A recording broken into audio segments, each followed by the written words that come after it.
But you know, just because he has a drawer full of screwdrivers doesn't mean every screwdriver is going to be the same. Some of the screwdrivers are going to be nice and shiny. Some of them are going to be rough around the edges. Some of them are going to be broken up. Now, I know I have a tool drawer, and when I work on my cars or whatever I'm working on, you know, I don't always want to use that bright, shiny screwdriver. Sometimes I need the one with the rough edges.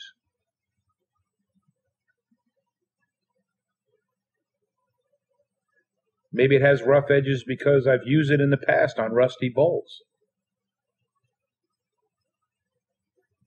And so I would use it on a rusty bolt before I would use the nice, shiny one.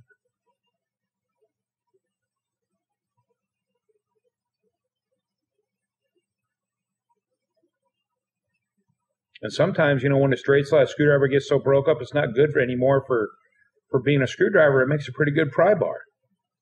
I might use it to pry an alternator into place, or use it to pry something loose, or to pry something tight. You never know, but there's always a use for it.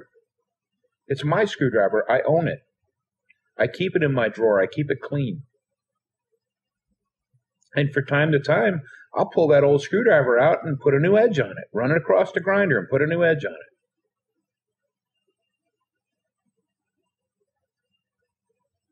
But it's my screwdriver. It's not your screwdriver. I don't care what you think about my rusty screwdriver. I don't care what you think about my broken edge screwdriver. It belongs to me. It's my tool. I use it how I see fit. I purchased it for a price. Made it mine. Put it in my drawer so that I have access to it whenever I need it. I can use it for whatever task I choose to use it. And I'm not going to ask the other screwdrivers if I can use it. I'm not going to ask the sander if I can use that broken screwdriver. I'm not going to ask the lathe. I'm not going to ask the hammers. I'm going to pull that screwdriver out on my own because that's my screwdriver in my tool drawer and I own it. I bought it with a price.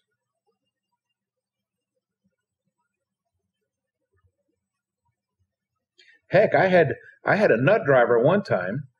It came out of one of them old cheapy Taiwanese nut driver sets that the handle broke. So I couldn't even use it as a nut driver anymore. But you know what? When I would go to change the valve cover on my Jeep, I needed that because that was the only tool I had that could get down on the back bolt in between the firewall and that valve cover. Now, it wasn't any use for any other purpose but that. But it was also the only tool I had that would reach it. It was broken, but it was the only tool that would reach that particular nut.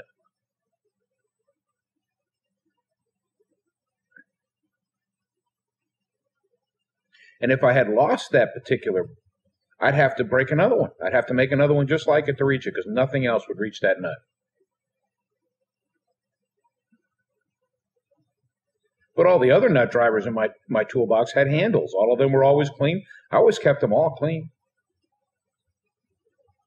Do you think I care for a moment what those other nut drivers thought about the one that was broken with a handle? That was one of my most valuable nut drivers.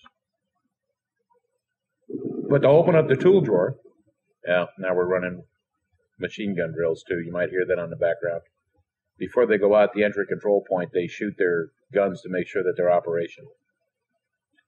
But the point is, it's none of the other nut driver's business.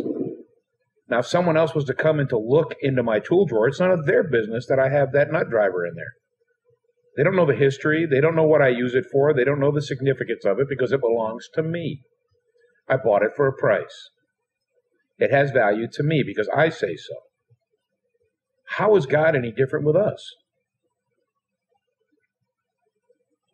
You know, God has some nice shiny screwdrivers. He's got some screwdrivers with some rough edges. He's got some nut drivers that are broken. But they belong to Him. He doesn't ask any other, He doesn't need another mechanic. He doesn't need another carpenter. He doesn't need any other expert to tell him about the tools that are in his drawer. Because He bought them with a price.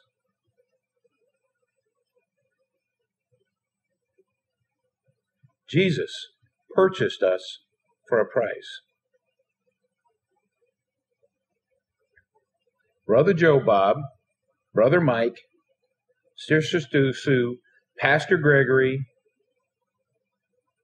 Pope Yucca Yucca, none of those folks bought us with a price. We weren't purchased by a price by those people.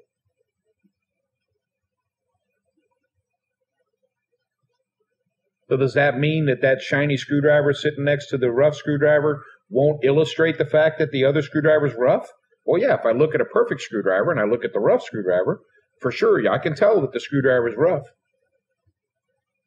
But I don't know about the guy that owns the tool drawer. I don't know what value he places on that rough screwdriver. I don't know the value that he places on that tool. I don't understand it. I can't understand it because I'm just another screwdriver.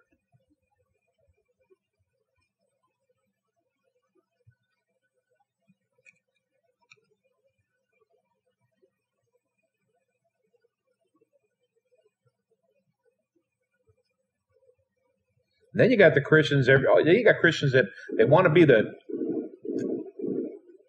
the shiniest tool in the drawer. Good. You should endeavor to be the best screwdriver you could possibly be. But here's a newsflash: all you can do is be a screwdriver. You're not a grinding wheel. You can't sharpen yourself. You can't polish yourself. You're not a rag. You can't clean yourself. You're not oil. You can't lubricate yourself. All you can do is be a screwdriver. Well, the Holy Spirit is the one that comes down and says, and tools us and strokes us and grinds on us and helps us to see where we're broke, where we're not as good a screwdriver as He wants us to be. And the carpenter, the tool master, is the one that reaches into the drawer and helps us with that. You can't do that yourself.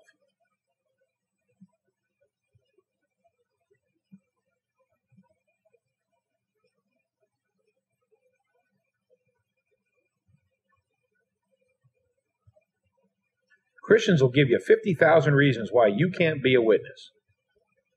It is the silliest thing I've ever heard.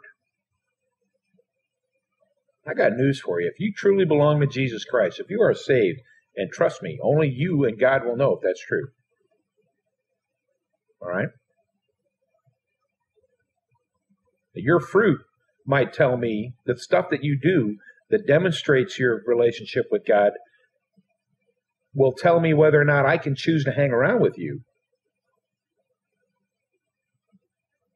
But it will never tell me as to whether or not you've been saved by Christ. That's between you and Him. Now, you might be a really rough-edged screwdriver, and I may not hang around with you because I'm not a rough-edged screwdriver. I might be a shiny screwdriver. So I may not be comfortable with a rough-edged screwdriver. So fine. Me and the rough-edged screwdriver will be on opposite sides of the tool drawer. But we're still in the Master's toolbox, and He still has purchased all of us with a price.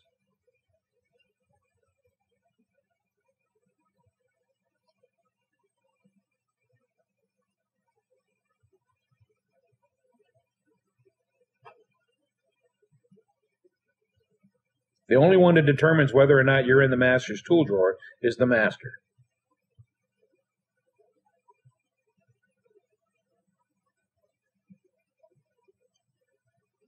You didn't purchase me for a price. You didn't earn the right to judge me.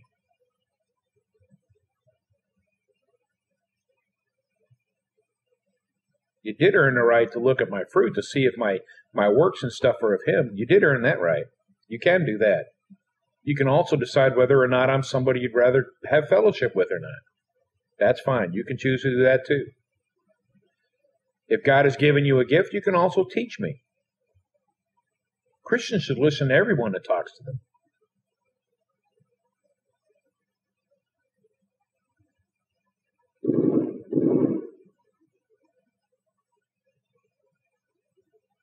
At some point, folks, you got to relinquish control of others to the Father.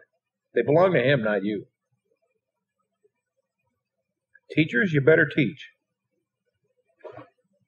Preachers, you better preach.